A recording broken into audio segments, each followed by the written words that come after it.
मुकुंद शर्मा अपनी पत्नी विद्या के साथ हाल ही में एक नए घर में रहने आया। किराए पर लिए गए इस फ्लैट की बालकनी के बीचों बीच एक मुरझाया हुआ तुलसी का पौधा और उस पौधे के लिए एक बड़ा ढांचा बना हुआ होता है। जब भी मुकुंद की नजर इस पर पड़ती उसे बड़ा अजीब सा लगता। मुकुंद ने अपने मकान मालिक रमन सरवैया से इस बारे में बात की और उनसे इसे हटाने की गुजारिश की। खुदाई करते समय उस ढांचे के अंदर से नर कंकाल मिलता है। रमन पुलिस को बताता है कि तुलसी के लिए ढांचा तो दरअसल उसके पुराने किराएदारों ने बनवाया था।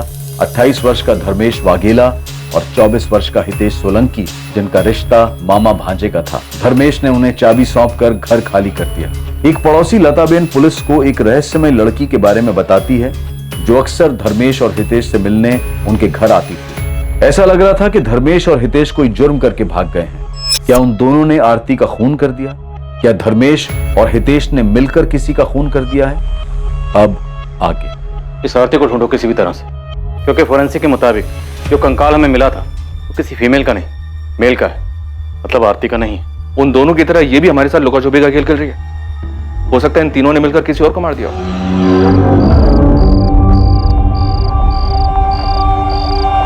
हमें ध्यान रखना होगा, किसी को बदबू नहीं आनी चाहिए। अभी हम तीनों की जिम्मेदारी है। इसके लिए हमारे चेहरे पर शिकन नहीं होनी चाहिए, एकदम नॉर्मल मुस्कुराते हुए। ठीक है आरती? और उस अनजान आदमी को मारने के बाद तीनों को लगा होगा कि फरार होने उनके पास एक आखिरी रास्ता बचा।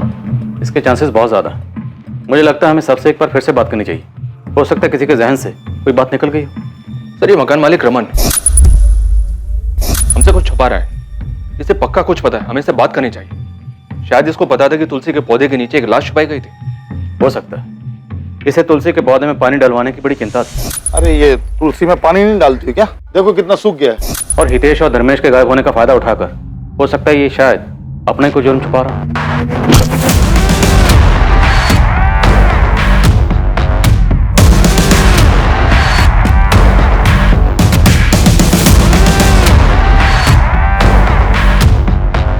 इन तीनों के ही ज्यादा चांसेस हैं, धर्मेश, हितेश और ये रमन। अब या तो इन तीनों में से किसी एक ने या इन तीनों ने मिलकर ये कांड किया। धर्मेश के कंसल्टेंसी वाले फ्रेंड तेजस को बुलाओ। मुझे लगता है उससे बात करके हमें कुछ सुराग जरूर मिलेगा। और धर्मेश और हितेश दोनों की फैमिली से कांटेक्ट करो। दोनों के माँ बाप को कहो कि उन्हें वापिस से यहाँ सूरत आना होगा डीएनए सैंपल्स के लिए। अगर कोई ज्यादा नाटक करें तो बता देना। कंकाल मिला है जो किसी का भी हो सकता है। जी सर। और इस रमन को भी बुला लें। बुला लो। हो सकता है सबसे बड़ा झूठा यही क्राइम सीन वाले मकान का मालिक है। हो सकता है तुलसी के पौधे के लिए इतना बड़ा जो स्ट्रक्चर बनाया उसके पीछे इसी का दिमाग। तुलसी के पौधे के ढांचे में दबे हुए कंकाल का यह अजीबोगरीब मामला अपने अंजाम तक पहुंचने से काफी दूर था। पुलिस के पास आगे कोई रास्ता नहीं था, इसलिए उन्होंने नए सिरे से तहकीकात को आगे बढ़ाने का फैसला किया और इस बार भाग्य उनका साथ देने वाला था। उनकी पूछताछ उन्हें घटनाओं के सबसे चौंका देने वाले मोड़ पर ले जाने वाली थी। अरे कोकिला, देखो तो किसका फोन है? नाम नहीं है, किसी लैंडलाइन से है। हेलो, राणा नगर पुलिस स्टेशन से एएसआई रीवा सेठ बोल रही हूँ। हाँ मैडम, धर्मेश और हितेश मिल गए क्या? नहीं, लेकिन इतना कंफर्म हुआ है कि जो कंकाल मिला है वो किसी आदमी का है। क्या हुआ? क्या बोल रहे?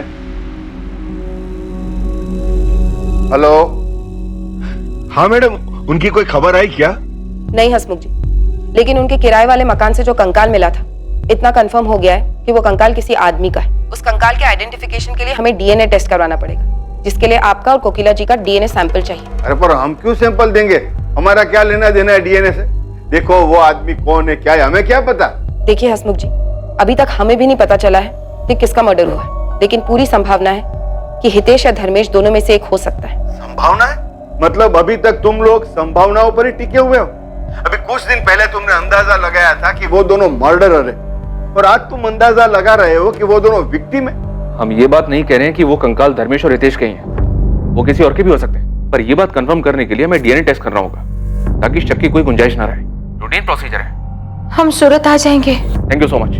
क्या कह रही थी पुलिस? कुछ पता चला दोनों का? पुलिस कह रही है कि जो कंकाल उन्हें मिला है वो हितेश या धर्मेश में से किसी का हो सकता है।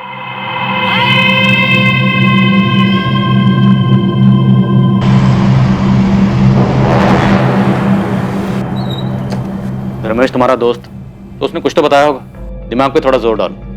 वो मुंबई में नया बिजनेस खोलने की सोच रहा था, शायद उस बारे में कुछ कहा। सर धर्मेश ने मुझसे मुंबई जाने के बारे में कोई बात नहीं करी थी और नया बिजनेस शुरू कर रहा था। क्या हुआ, क्या सोच रहे हो?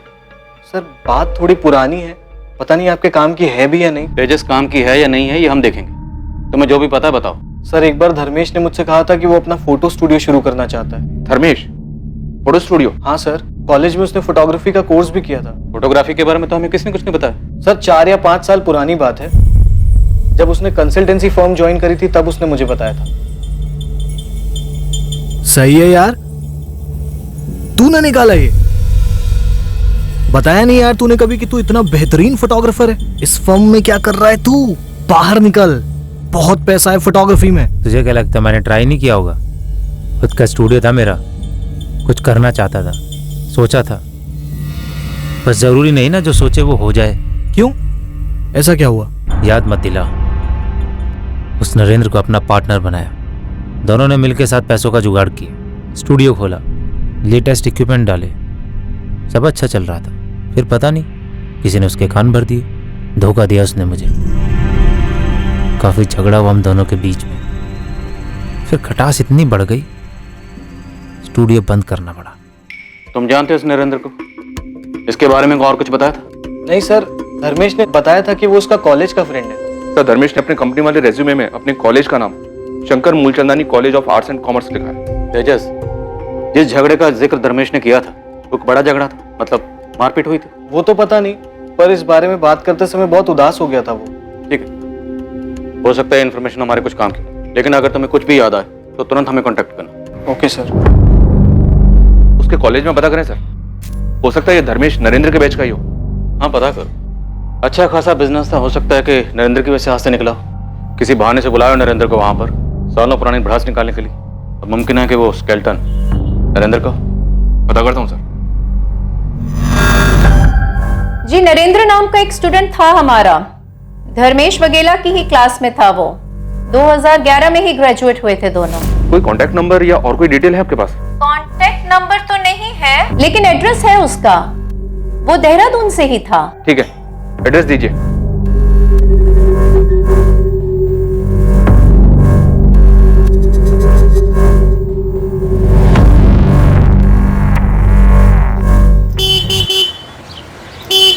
माँ मैं निकल रहा हूँ, देर होगी मुझे तो मैं फोन करूंगा। हाँ अरे ऐसी कौन सी जगह जा रहा है जहाँ देर हो जाएगी तुझे? अरे सुन तो। जय श्री कृष्णा दीदी, कैसी हैं आप? जय श्री कृष्णा। कहाँ लेके जा रहा है तू इसको? हाँ, और ये बताता क्यों नहीं कहाँ जा रहा है? अरे दीदी उस जगह से आपको बहुत नफरत है, अगर आपको बताएंगे ना तो आप हमें जाने नहीं दोगे। मुझे कौन सी जगह से नफरत है? अरे जल्दी चलो मामू, नहीं तो माँ को सब याद आ जाएगा। तो अरे रुक रुक धर्मेश, अरे माँ को सब याद आ गया। पिक्चर दिखाने के लिए लेके चलो जा रहा है चलो ना? चलो बाय माँ। समझते नहीं है दोनों। हाँ माँ, मन और आदत दोनों ही खराब कर दी थी फिल्में। हाँ, आजकल की फिल्में कुछ अच्छी बातें नहीं दिखाती है। क्या माँ, तुझे तो खुश होना चाहिए मामा भांजे की ऐसी दोस्ती देख के। माँ, पुलिस क्या कह रही है कि धर्मेश और हितेश दोनों ने एक दूसरे को? नहीं सरला, वैसा नहीं कर सकते, पुलिस ने पहले भी गलती की है ना। तुम दोनों धीरज रखो, पुलिस से बात करने दो। चलिए अंदर बुला रहे हैं। जी चलो। हमने सुना वो तुलसी कह रहा तुमने बनवाया था। नहीं, आपको किसने बोला? क्यों, एक और मर्डर करने का इरादा है क्या? भावनी ने बताया, उसी भावनी ने जिसे तुम बार बार तुलसी क्यार में पानी डालने के लिए बोलते थे। बड़ी चिंता थी तुम्हें सूखे हुए तुलसी के पौधे की? नहीं, वो तो तुलसी का पौधा था तो मैंने देखा तो बोल दिया पानी डालो, वरना मेरा कोई और इरादा नहीं था। मैं क्यों बोलता इतने बड़े पहाड़ जैसे तुलसी क्यारे में पानी डालने के लिए? अगर वो तुलसी क्यारा तुम्हें इतने अजीब लग रहा था, पहाड़ जैसा लग रहा था, तो धर्मेश और हितेश के जाने के बाद उसे तोड़वाया क्यों? अरे वो तो मैंने इसलिए नहीं तोड़वाया कि इतना मजदूर लगते, 1000-1500 खर्चा हो जाता मेरा, तो मैं सोचा कि जो किराए पे आएगा वो अपने आप करा लेगा, उसका सिर दर्द। प्लान अच्छा था, और तुम भूल गए कि तुम्हारा भांडा तो एक न एक दिन फूटना ही था, और ये काम किया विद्या और मुकुंद ने। और वो तुलसी क्यारा तुमने इसलिए नहीं तोड़वाया क्योंकि तुम जानते थे कि उसके अंदर क्या है। तुमने सोचा मौका अच्छा है, अनजान बन के पीछे छुड़ा लेता हूँ। नहीं, मैं कसम खा के बोल रहा हूँ, मेरे को कुछ नहीं मालूम था कि उसके अंदर क्या, कोई लाश है कि कंकाल है, मालूम नहीं था। मालूम होता तो मैं क्यों तोड़वाने को बोलता, अपने पैर पे कुल्हाड़ी क्यों मारने को बोलता मैं?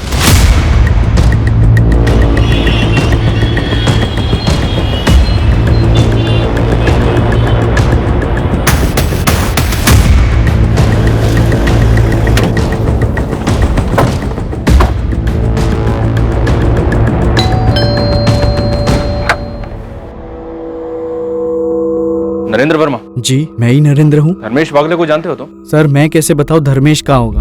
आप मुझे क्यों पूछ रहे हो? हमने सुना है कि धर्मेश के साथ तुम्हारा झगड़ा हुआ था, तुमने धोखा दिया था उसे। मैंने धोखा दिया सर? सर सच बात तो ये है कि वो खुद एक धोखेबाज था। यही देहरादून में फोटोग्राफी स्टूडियो शुरू किया था हमने। 3 महीने सर किसी तरह मैंने गाड़ी खींची और नहीं हो पाया सर। भाई 2-3 लेंस लेने पड़ेंगे, पैसे का जुगाड़ कर ले। लेकिन क्यों लेना है जब उसके बिना भी काम चल रहा है? तो भाई काम चल रहा है, अच्छा काम नहीं चल रहा है। देख भाई तू भी जानता है, और ये बात हुई थी हमारी कि शुरू के 6 महीने 10 लाख में निकल जाएंगे। हाँ तो क्या पता नहीं 2 महीने में खर्चा कितना हुआ है? 13 लाख रुपए। एक फूटी कौड़ी का कोई रिटर्न वापस नहीं आ रहा है। ऐसा नहीं चलता है धंधा भाई। तू कहना क्या चाहता है? ये पैसे ना बिजनेस में लगे, मेरे ऊपर खर्चा नहीं हुआ है, और मेरा टाइम मेरी मेहनत उसका क्या भाई? मुझे भी रिटर्न नहीं मिला है। यार एक काम करते हैं, ये पार्टनरशिप खत्म कर देते। मतलब धर्मेश के ऊपर बहुत गुस्सा था तुम्हें? आप गलत तार छेड़ रहे सर, मैंने आपको पहले ही बता दिया। पिछले 6-7 साल से एक दूसरे की शक्ल भी नहीं देखी हमने। सर 13 लाख के लिए मैं उसको किडनैप कर दूं, मर्डर कर दूं? मर्डर की तो मैंने बात ही नहीं की, मैंने तो बस इतना कहा कि धर्मेश मिसिंग है। सर आप गलत समझ रहे सर। सर मैं ये कहना चाहता था कि मैं सीधे सीधे बात करने वाला आदमी हूँ। अब मैं भी तुमसे सीधी सीधी बात करता हूँ। आरती छाबड़ा को जानते हो तुम? जी सर बिल्कुल जानता हूँ। धर्मेश की कॉलेज वाली गर्लफ्रेंड थी सर। सर हम साथ में ही पढ़ाई करते थे और साथ में ही हैंग आउट था हमारा। और ये रिलेशन कितना सीरियस था? बाद में भी साथ थे दोनों? सर बात का तो नहीं पता, लेकिन इतना पता है कि धर्मेश कॉलेज में साई की तरह उसके साथ रहता था। आरती को कोई आंख उठाकर भी नहीं देखता था कॉलेज में।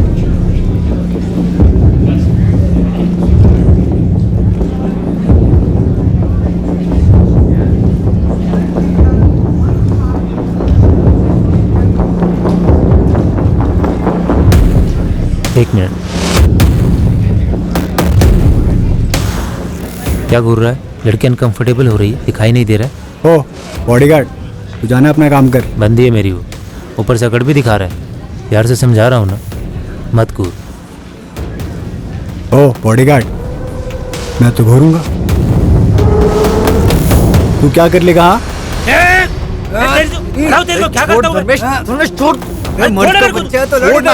अरे छोड़ना यार। क्या तुम बता सकते हो आरती हमें कहाँ मिल सकती है? सर अब वो कहाँ होगी ये तो नहीं पता, लेकिन मैं आपको उसके घर का पता दे सकता हूँ, यही देहरादून में। एड्रेस दो उसका। जहां एक तरफ देहरादून गई पुलिस अब तक हाथ ना आने वाली आरती चावड़ा तक पहुंचने के करीब थी, वहीं दूसरी तरफ सूरत में कुछ चौंकाने वाले घटनाक्रम सामने आने वाले थे जो पुलिस के सामने सवालिया निशान की तरह खड़े होने वाले थे। क्या थी ये खबर? क्या यह खबर इस केस की दशा और दिशा दोनों बदलने वाली थी? सर नासिक पुलिस का फोन आया था। 2 दिन पहले नासिक में मंगोल नाका के पास उन्हें एक आदमी की डेड बॉडी मिली।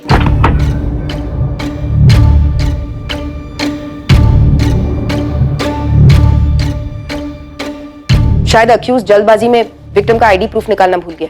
विक्टिम की आइडेंटिफिकेशन धर्मेश वाघेला के नाम से, लेकिन मर्डर के बाद पत्थर से उसका चेहरा बिगाड़ दिया गया। अगर धर्मेश की बॉडी नासिक में मिली है तो कंकाल किसका है जो हमें मिला? हितेश या फिर किसी और का जिसके बारे में हमने सोचा ही नहीं? आरती? क्या इन दोनों मर्डर्स के पीछे आरती? हो सकता है सर। ये डेड बॉडी मिलने के बाद तो हमारा पूरा केस ही उलट गया।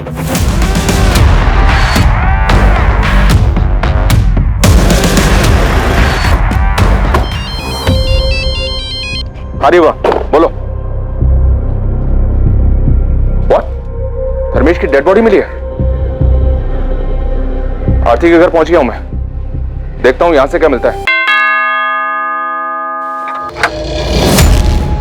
जी, हमें आरती से बात करनी है। आप? Sub inspector Sunil Gordiya, Gujarat police. लेकिन वो तो सूरत में ही रह रही है सर, पिछले 3 सालों से।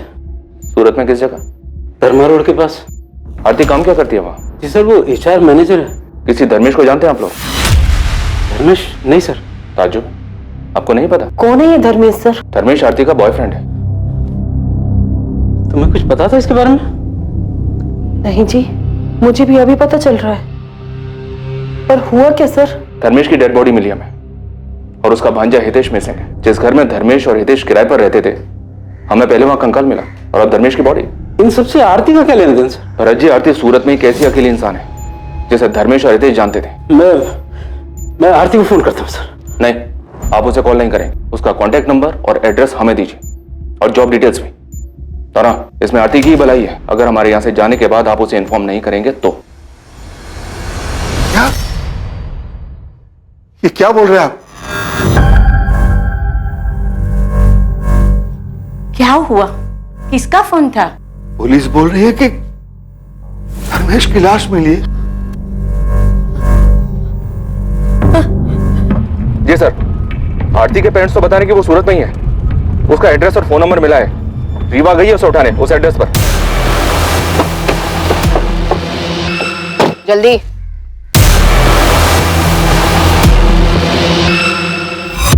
आरती, तुम्हें हितेश और धर्मेश को ढूंढने में हम अपना पहले ही बहुत वक्त बर्बाद कर चुके हैं। अब हमारा और वक्त बर्बाद मत करना। अगर अपनी सलामती चाहती हो तो बता दो कंकाल किसका था। कंकाल? हाँ, कंकाल। किसका कंकाल? इंसानी कंकाल, जो हमें उस मकान में तुलसी कारा के नीचे मिला जहाँ धर्मेश किराए पे रहता था। वो कंकाल जिसकी खबर पूरे जमाने को है, हर न्यूज़पेपर, हर न्यूज़ चैनल में खबर है, लेकिन तुम्हें खबर नहीं है। सर मैं न्यूज़ भी नहीं देखती, मेरे घर पे तो न्यूज़पेपर भी नहीं आता है। लेकिन तुम तो उस मकान में जाती थी ना, धर्मेश की गर्लफ्रेंड थी ना तुम उस घर में वो तुलसी कारा तो याद होगा ना? याद है सर, देखा था मैंने, लेकिन मुझे कैसे पता कि उसके अंदर क्या है और धर्मेश और हितेश ने ही कुछ किया है। लेकिन वो तुलसी क्यारा बनवाया तो उन दोनों ने था ना। बालकनी के बीचों बीच इतना बड़ा तुलसी क्यारा बनवाया, तुम्हें अजीब नहीं लगा? आरती, क्या जानती 2017 में क्या हुआ था? मैं सच कह रही हूँ, मैं कुछ नहीं जानती हूँ। तब तो तुम ये भी नहीं जानती होगी कि अक्टूबर 2017 से धर्मेश और हितेश गायब थे और अब धर्मेश की लाश मिली। धर्मेश की लाश? धर्मेश की लाश 2 दिन पहले बॉडी मिली है उसकी, नासिक में। मर्डर हुआ उसका 2 दिन पहले। अक्टूबर 2017 से हितेश और धर्मेश कहाँ गायब थे? मेरी कुछ समझ में नहीं आ रहा है कि आप क्या बोल रहे हैं। मुझे तो ये भी नहीं पता कि धर्मेश और हितेश मिसिंग हैं। अब आप कह रहे हैं कि उसकी लाश मिली है। आखिरी बार पूछ रहा हूँ, 2017 में क्या हुआ था? तुम तीनों ने मिलकर किसे मारा था? हमने किसी को नहीं मारा सर। तुम भागी क्यों थी? अपना फोन नंबर क्यों चेंज किया? सर मैं भागी नहीं थी, मेरा फोन खो गया था इसलिए मैंने नया नंबर लिया था। सर मुझे सच में नहीं समझ आ रहा है कि आप क्या बोल रहे हैं। धर्मेश से तो अभी 10 दिन पहले मेरी बात हुई है और अब आप कह रहे हैं कि वो मिसिंग है, मर्डर। हितेश के साथ तुम्हारा क्या रिश्ता था? सर धर्मेश और मैं कॉलेज के दिनों से रिलेशनशिप में थे। वो कॉलेज के बाद यहाँ सूरत शिफ्ट हो गया था और मैं वहाँ देहरादून में ही रह गई थी। हम मिल नहीं पाते थे इसलिए मैं भी यहाँ शिफ्ट हो गई, तभी हितेश से मिली। हितेश, देख कौन आया। तेरी मामी आरती। मुझे लगा ही था। अच्छा लगा तुमसे मिलकर आरती। वैसे धर्मेश ने मुझे कभी बताया नहीं, लेकिन अब समझ में आ रहा है क्यों नहीं बताया। तुम हो ही इतनी ब्यूटीफुल। अबे क्या कर रहा है? तेरी मामी है। मामी लोग बुड्ढी होती हैं, लेकिन ये तो मैं ना तुम्हें आरती बुलाऊंगा, ठीक है? मामी मामी नहीं। देखो चलेगा। अब कोई तो होगा जिसके साथ मिलकर मैं धर्मेश की बैंड बजा सकूंगा। वाह बेटा, मामी क्या थी, मामा का प्यार भूल गया। धर्मेश और हितेश बिल्कुल दोस्त जैसे थे। उनको देख के कोई कह ही नहीं सकता था कि वो मामा भांजे हैं। तुम्हारा हितेश के साथ क्या रिश्ता था? सर मेरे तो फ्रेंड जैसा था। मुझे लगा तुम कहोगे कि गर्लफ्रेंड बॉयफ्रेंड। ये क्या बोल रहे हैं सर? मैं यहाँ बैठी हूँ, इसका मतलब कुछ भी बोलेंगे आप? मेरे छोटे भाई जैसा था वो। लेकिन हमने तो सुना है कि तुम अक्सर उसी के साथ दिखती थी। तो इसका ये मतलब निकालेंगे आप?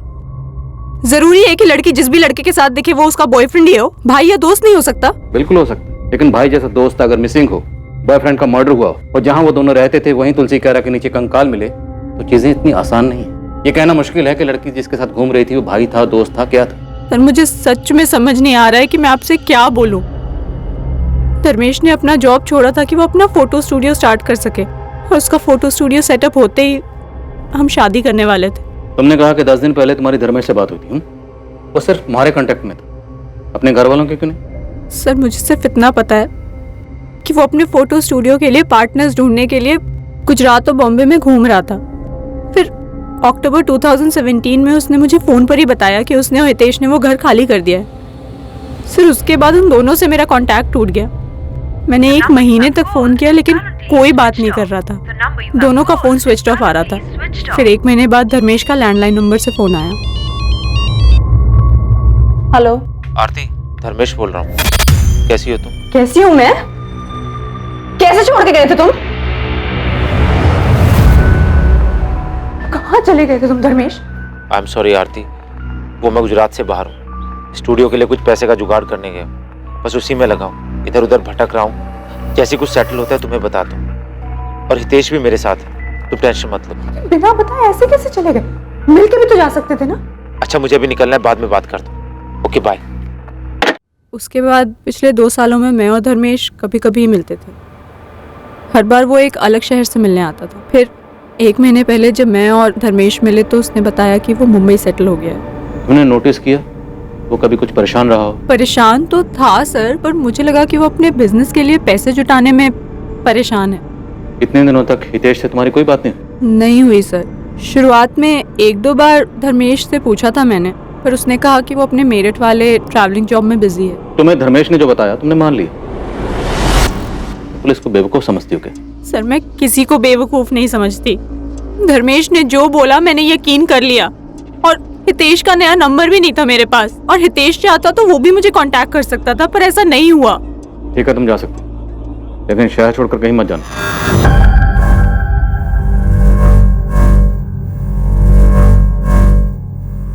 झूठ बोली है लड़की। हाँ सर, जवाब देते वक्त कुछ और ही सोच रही थी। जब धर्मेश और हितेश के गायब होने के बारे में पूछा तो बात घुमा दी, और लड़की के चेहरे और आंखों में वो तकलीफ बिल्कुल नहीं है जो एक लड़की के अपने बॉयफ्रेंड और होने वाले पति की मौत की खबर सुनकर होनी चाहिए। शायद कुछ छुपा रही है सर। मुझे लगता है वो कंकाल हितेश का ही था, धर्मेश के साथ मिलकर मार डाला होगा।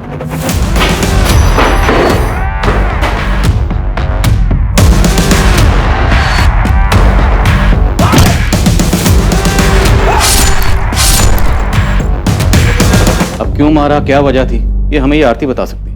फिर हमें कंकाल मिला। आरती और धर्मेश को पता चल गया होगा कि पुलिस उनको ढूंढ रही है। बात हितेश की मर्डर की थी तो हो सकता है धर्मेश को गिल्ट फील हुआ हो। अब बर्दाश्त नहीं होता है। तुम्हें नहीं आना मत आओ, तुम्हें कुछ नहीं होगा। मैं सरेंडर करने जा रहा हूं। नहीं धर्मेश, ऐसा कुछ नहीं करोगे तुम। ऐसा सोचना भी मत। पूरी जिंदगी जेल में काटनी पड़ेगी। और तुम्हें क्या लगता है ये सरेंडर कर देने से तुम्हारा गिल्ट कम हो जाएगा? नहीं, अब ऐसे एटलीस्ट हम साथ तो रह सकते हैं ना। कुछ दिनों में ना ये मामला भी सारा ठंडा पड़ जाएगा। तुम पहले शांत हो जाओ। तुम्हें लगता है मामला ठंडा पड़ जाएगा आरती? ये कोई चोरी और 420 का केस नहीं, ये मर्डर है। मैं जा रहा हूँ सरेंडर करने, मैं जा रहा हूँ आरती। नहीं धर्मेश, लेकिन अगर धर्मेश पुलिस से कन्फेस करता तो आरती को पता था कि आरती भी जुर्म में शामिल है। सजा उसे भी होगी, जो शायद आरती को मंजूर ना होगा। तो हो सकता है इसीलिए आरती ने धर्मेश को मार डाला या मरवा डाला। धर्मेश को मारना पड़ेगा, लेकिन हाँ ध्यान रहे एक्सीडेंट लगना चाहिए।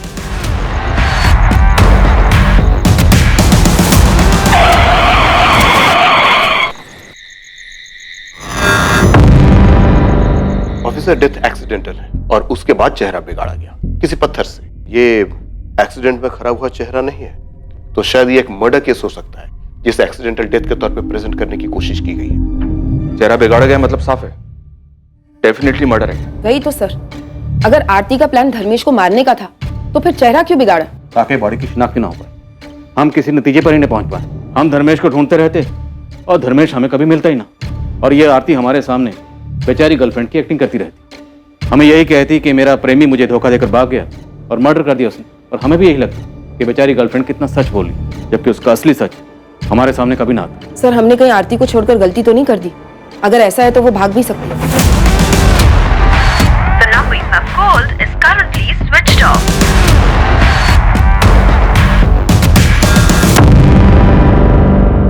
मुझे नहीं लगता आरती भागेगी। ये खेल उसने शुरू किया है, ये उसे पूरा करेगी। एक काम करो, इसका फोन सर्विलेंस पर डालो और इस पर हर वक्त नजर रखो। ये कोई ना कोई गलती जरूर करेगी। इसके पीछे लग जाओ साई की तरह, चुपचाप, कोई आहट नहीं। सर,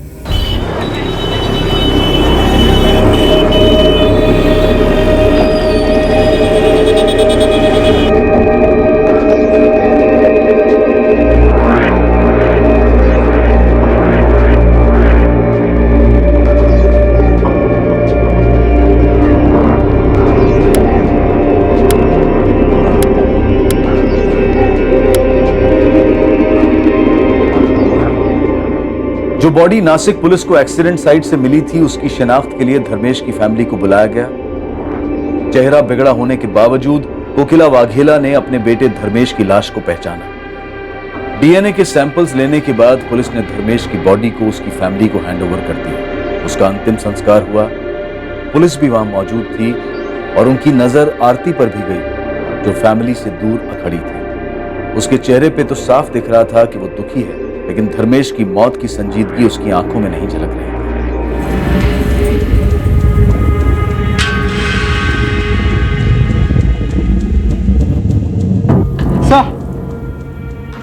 सर डीएनए रिपोर्ट आ गई।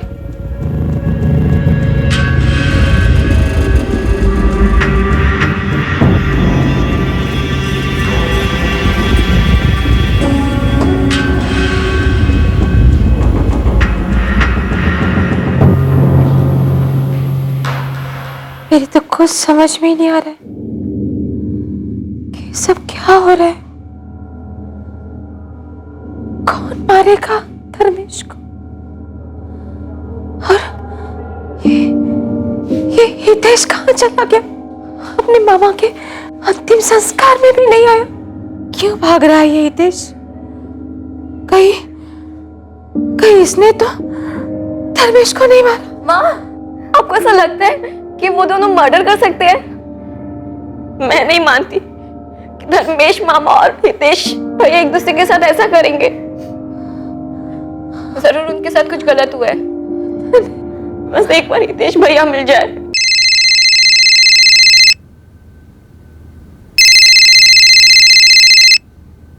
शायद पुलिस का फोन है। हेलो,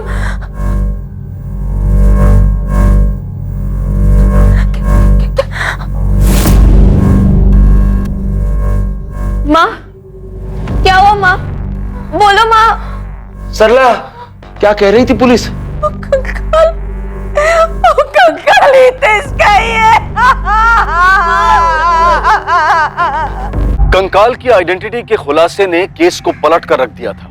जहां शुरुआत में हितेश सोलंकी और धर्मेश वगेला मर्डर के जुर्म में मुख्य संदिग्ध थे, वहीं अब दोनों पीड़ित करार हो चुके थे। कंकाल हितेश का था, यह तो साबित हो चुका था, लेकिन क्या सच में धर्मेश की मौत भी एक्सीडेंट की आड़ में एक मर्डर था? आखिर 2 साल पहले ऐसा क्या हुआ था? इन 2 सालों में धर्मेश कहां था? और सबसे ज्यादा जरूरी सवाल ये कि इन दोनों की हत्या की साजिश के पीछे कौन था? पुलिस इन सवालों के जवाब तलाशने में लगी हुई थी और इस वक्त उन्हें आरती चावड़ा पर ही सबसे ज्यादा शक था। क्या पुलिस वाकई सही दिशा में थी या फिर इन सब के पीछे कोई और ही था जो पर्दे के पीछे से अपनी उंगलियों पर सभी को कठपुतली की तरह नचा रहा था? सर, आरती अपने घर से निकल चुकी है। हमारी कांस्टेबल लगी है उसके पीछे। आरती को उठा लेते हैं सर। नहीं सुनील, ये आरती कोई बड़ा गेम खेल रही, खेलने दो उसे, लेकिन आंख नाक कान मुंह सब खुले रखो। ये आरती कोई ना कोई गलती जरूर कर रही।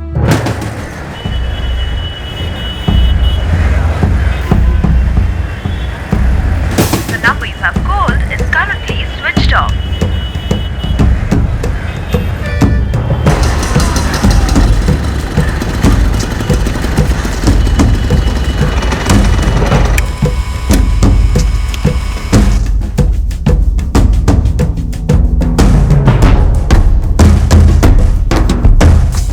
આપે જે નંબર ડાયલ કર્યો છે તે પહોંચની બહાર છે।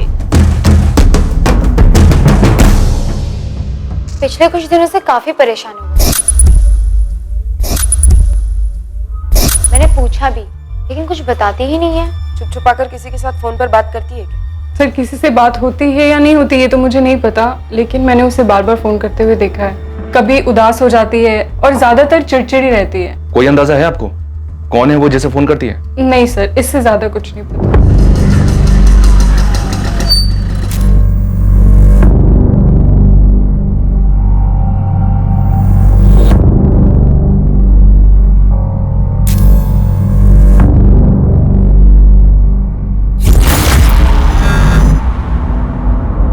लेकिन ऐसा कैसे होने दिया तुमने? वो गायब कैसे हो गई? बहुत ही चालाक औरत है ये आरती। पता नहीं उसे कैसे शक हो गया कि मैं उसका पीछा कर रही थी। मैडम टेंशन मत लो, फिर भी मैंने उसका पीछा किया है। ज्यादा दूर नहीं गई है वो, यही एक रेस्टोरेंट के अंदर बैठी है। मैडम सर, आरती के कॉल रिकॉर्ड से नंबर मिला है। पिछले 6 महीने में आरती की इस नंबर पे बहुत बातें हुई थी। नंबर के बारे में पता किया तो पता चला ये तो आरती के नाम पे रजिस्टर्ड है। आरती के नाम? सुनील, ऐसा कौन हो सकता है जिसे आरती खुद के नाम पर लिए हो सिम देगी?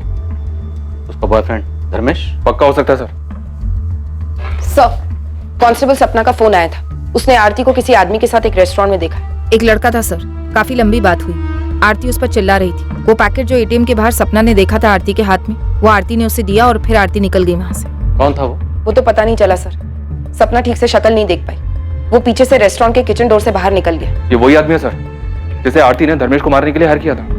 मुझे भी ऐसा ही लगता है सर। शायद आरती उसे मर्डर का पेमेंट दे रही थी या फिर वो आदमी आरती को ब्लैकमेल कर रहा होगा, इसलिए आरती गुस्से में थी और परेशान भी। पैसे जो देने पड़ रहे थे उसे, और देर नहीं करते सर, आरती को उठा लेते, ज्यादा मेहनत भी नहीं करनी पड़ेगी। 2 थप्पड़ देंगे, तोते की तरह सब उगल देगी। ठीक है, उठाओ उसे।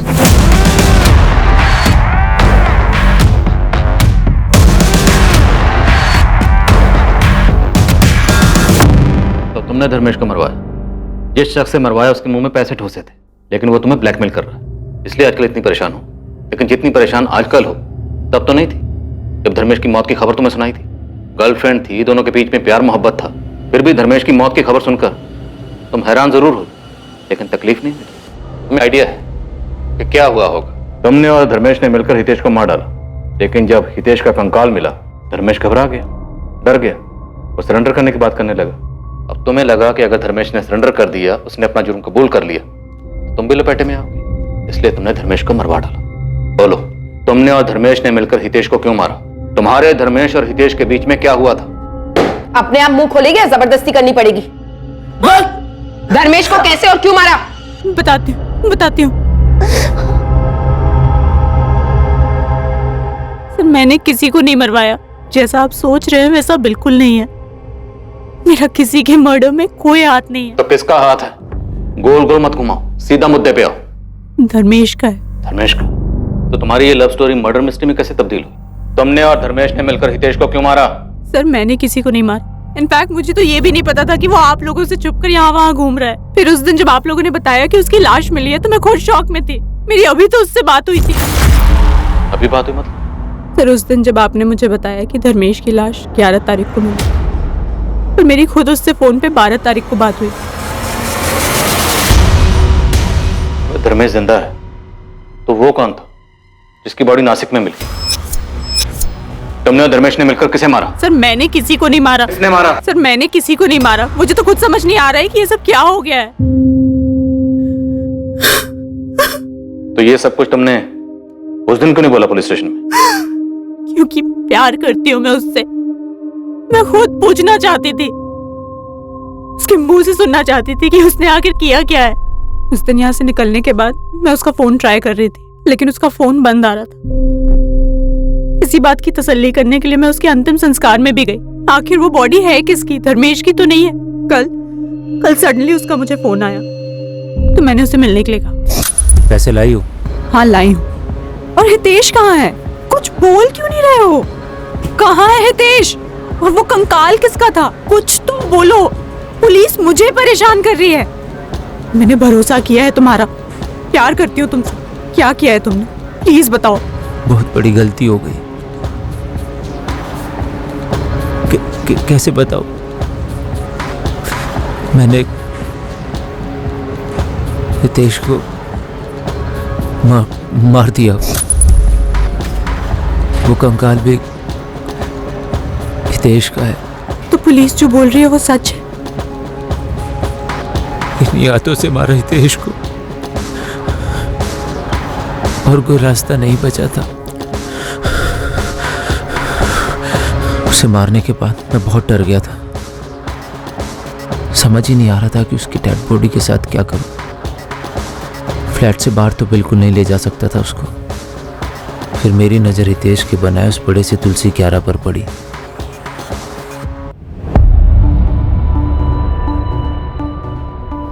मैंने इंटरनेट पर ढूंढना शुरू किया कि डेड बॉडी को जल्दी से जल्दी डिकम्पोज कैसे किया जा सकता है। वहाँ से मुझे नमक के बारे में पता चला, तो मैंने किराना स्टोर से ढेर सारा नमक खरीदा और हितेश की डेड बॉडी को उसमें लपेट दिया।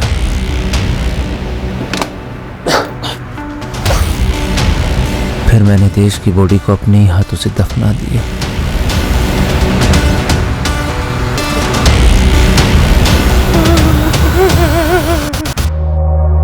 मुझे पता था मेरे पास वक्त नहीं है, कितना भी भाग लूं कभी ना कभी तो पकड़ा ही जाऊंगा। रास्ते में किसको मारा था? किसकी बॉडी थी धर्मेश? उसको मैंने नहीं मारा था, एक्सीडेंट हुआ था उस आदमी का। मुझे कोई अंदाजा नहीं है कि वो आदमी कौन था। वो मर चुका था। मुझे लगा कि वो मरा हुआ आदमी मुझे बचा सकता है। मैंने पहले पत्थर से उसका चेहरा खराब किया और फिर आईडी कार्ड के साथ अपना वॉलेट उसकी जेब में रख दिया। मेरी लाश मिलने पे सारा बवाल ही खत्म हो जाता। पुलिस किसी नतीजे पे पहुंचती ही नहीं, केस ही बंद हो जाता। पर तुमने ऐसा किया ही क्यों? क्यों मारा हितेश को? मुझे बहुत अफसोस है इस बात को।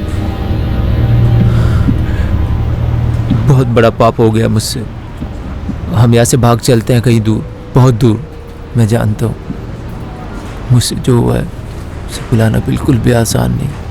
फिर तुम सच में मुझको एक मौका दो। मैं सच में तुमसे बहुत प्यार करता हूँ। आरती, कोई जल्दी नहीं है, समझ लो।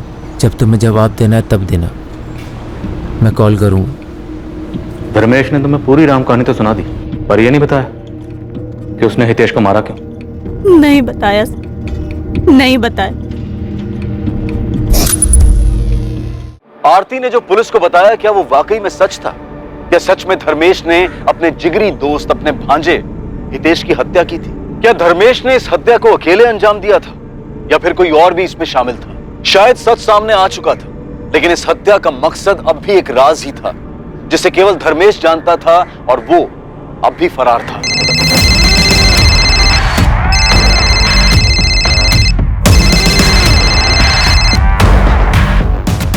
हेलो,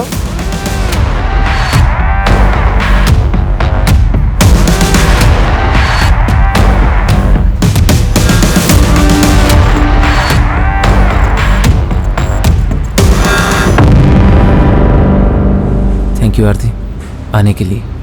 हम यहाँ से कहीं बहुत दूर चले जाएंगे। जानता हूँ कि शायद तुम भी मुझे कभी माफ़ नहीं करोगे, लेकिन मेरा यकीन करो, एक बार इस गंदगी से बाहर निकल गए ना, सब ठीक हो जाएगा। देश के बिना भी सब पहले जैसा होगा। मैं जानता हूँ देश कभी वापस नहीं आएगा,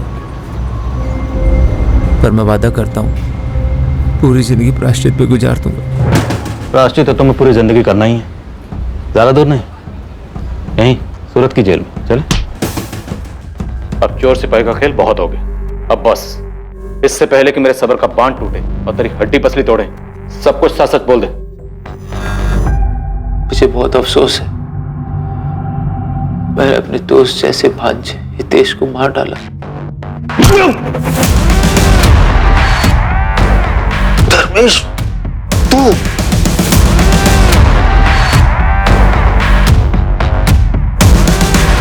गलत किया हितेश तूने। भाई जैसा था तू मेरे, आज तीर का सांप निकला तो।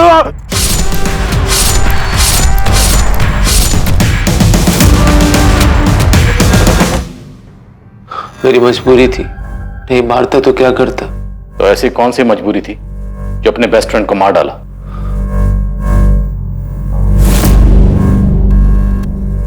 शुरू से ही हितेश आरती के साथ मजाक करने लगा था, तब मुझे कोई तकलीफ नहीं हुई। फिर धीरे धीरे मैंने देखा कि आरती ने भी हितेश में इंटरेस्ट लेना शुरू कर दिया। मैंने फिर भी कोई सवाल नहीं किया, लेकिन उनके बीच की करीबी खुल के सामने आने लगी थी।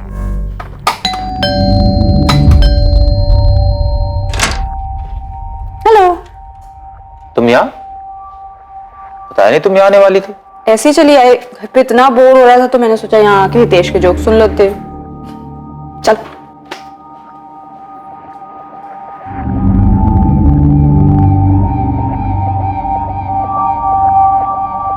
वो पहली बार था जब शक ने मेरे मन में घर किया। उसके बाद आरती घर आने लगी थी मेरी गैर मौजूदगी में। मुझे उनके बीच की नजदीकियां साफ साफ दिखाई देने लगी थी। हितेश भी बदल गया था। तेरा फोन देना, मेरे फोन की बैटरी खत्म हो गई। अरे फोन में लॉक लगा दी, ऐसा क्या है भाई जो छिपा रहा है? अरे नहीं मामू, वो तो बस ऐसे ही। मैंने सोचा फोन में फंक्शन है तो क्यों छोड़ूं, यूज कर लेता हूँ। उससे पहले हितेश ने कभी भी अपना फोन लॉक नहीं किया था और हमें एक दूसरे के सारे पासवर्ड भी पता थे, लेकिन उसने हर चीज पर पासवर्ड लगा दिया था, जिससे मेरा शक और गहरा हो गया।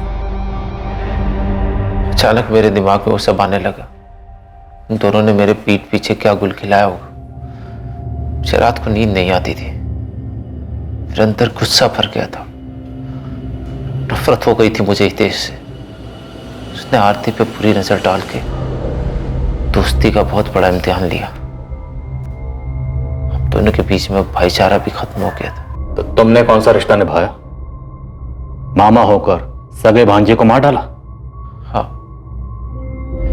ये सब मैंने जुलाई 2017 में प्लान किया।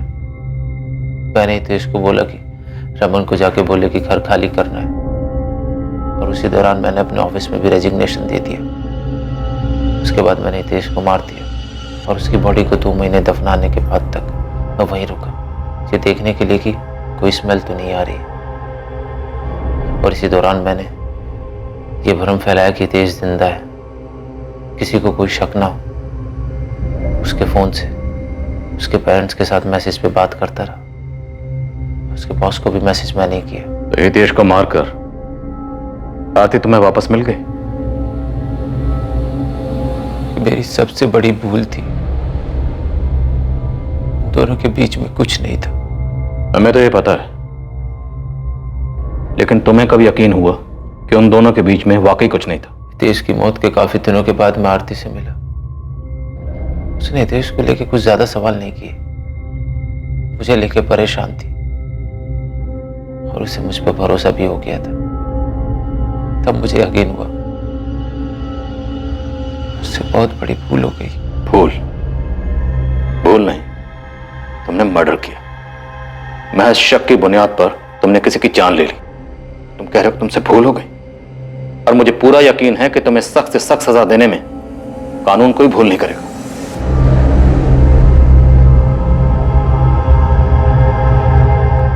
करने से पहले मुझसे तो पूछ लेते। हितेश छोटे भाई जैसा था मेरे, तुम्हारे छोटे भाई जैसा था। आरती मैंने बस करो धर्मेश, सुनने को कुछ नहीं छोड़ा तुमने। प्यार भरोसा सब बर्बाद कर दिया। पूछती रही, तुमने कभी नहीं बताया। अब तुम्हें क्या लगता है ये सब कुछ होने के बाद मैं तुम्हारा साथ दूंगी?